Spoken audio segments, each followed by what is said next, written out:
It's now time for our sport interview of the hour. Now, Cristiano Ronaldo wants to leave Manchester United this summer if the Premier League club receives an appropriate offer, according to multiple reports released on Saturday. The 37-year-old Portugal forward returned to Old Trafford from Juventus last summer, but despite being United's top scorer last season and third in the Premier League, the campaign was overall disappointing. Now, this news is creating many reactions amongst football fanatics. Let's hear more from sport expert, that is Peter Haufiku, who is currently joining us in studio. Thank you so much for being here, Peter. Thank you for having me. Did we see this coming?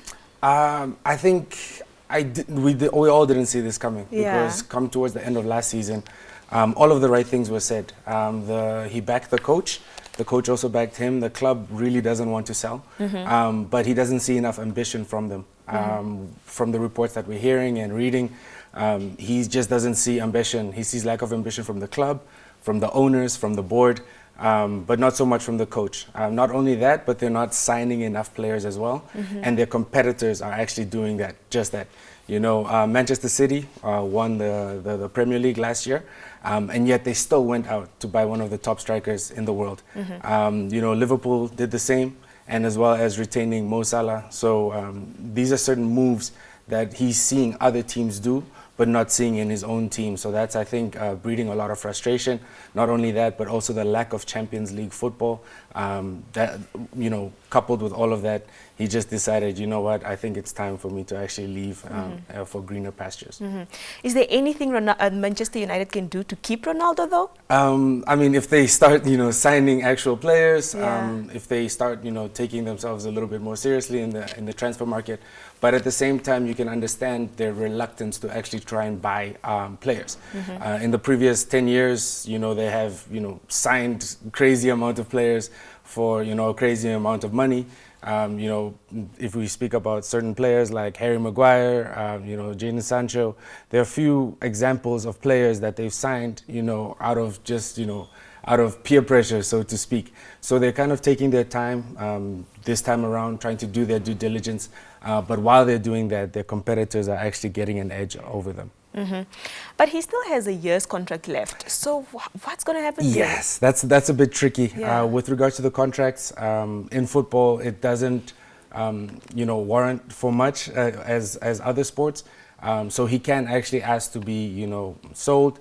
At least this way, the club will actually be able to get a transfer fee from that. But it does make it a little bit more difficult because of his wage bill, because of his age. But, you know, any club would be, you know, very lucky to actually have him on board, because as you said, he was third and the top scoring at the age of 37, when most players would have actually been retired by now. Now, we also understand that Christian Eriksen has agreed to move to Manchester United. Yes. What do you make of this when one is moving out? I think this is a good signing, although the contract length is a bit, you know, suspect because of his age and also because of his history. I don't know if you know, but he actually had a heart attack on the pitch 2 years ago. So he just recovered, came back to play 11 games last season.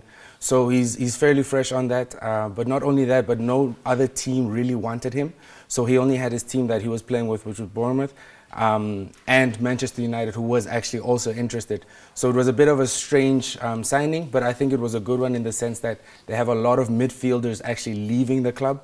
You have Matic leaving, you have Juan Mata leaving, you have, you know, Jesse Lingard and a few other players also leaving. So you have all of these players leaving and only one player coming in, and I think that's what also breeds frustration with Cristiano Ronaldo and what's going on and the turmoil that's happening in Manchester United.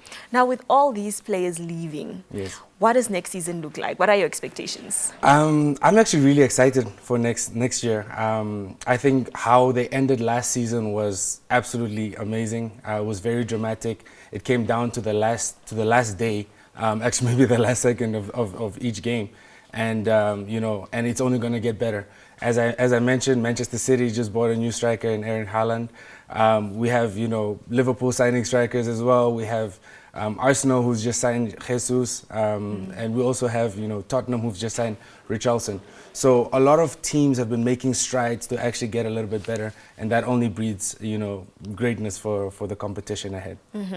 As we round up, any final remarks? No final remarks, but thank you so much for having me. Well, thank you very much for being here. Thank you. Well, that was Peter Halfiku, who is a sport expert. We will be back to tell you what to expect in the final hour shortly. Stay with us.